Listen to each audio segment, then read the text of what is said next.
বাংলাদেশের জাতীয় মাছ ইলিশ। কিন্তু দুঃখজনকভাবে প্রতি বছর নিষেধাজ্ঞা উপেক্ষা করে জেলেরা ডিমওয়ালা ইলিশ মাছ ধরে বাজারে বিক্রি করছে।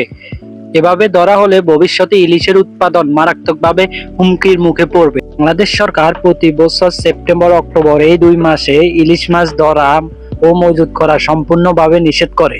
এই সময় জেলেদের জন্য বিজিএফ কার্ডের মাধ্যমে চাল সহ বিভিন্ন সহায়তা দেওয়া হয়, কিন্তু তারপরও কিছু অসাধু ব্যবসায়ী গোপনে ইলিশ মাছ ধরে বিক্রি করছে। যদিও জেলে বা ব্যবসায়ীরা বলছে টাকার অভাবের কারণে তারা এই কাজ করতে বাধ্য হয়, অন্যদিকে সাধারণ মানুষ মনে করছে কঠোর নজরদারি না থাকায় এই অপরাধ বন্ধ হচ্ছে না। বিশেষজ্ঞরা বলছেন যদি ডিমওয়ালা ইলিশ মাছ রক্ষা করা না যায় তবে কয়েক বছরের মধ্যে এই জাতীয় মাছ বিলুপ্তির পথে যাবে। তাই সবাইকে সচেতন হতে হবে, আইন মেনে চলতে হবে এবং কঠোর নজরদারির মধ্য দিয়ে আমাদের জাতীয় ডিমওয়ালা ইলিশ মাছ রক্ষা করতে হবে। আর ভিডিওটি ভালো লাগলে আমাদের ওয়ার্ল্ড ওয়াইড নিউজ ইরা চ্যানেলটাকে সাবস্ক্রাইব করে দিবেন। ধন্যবাদ।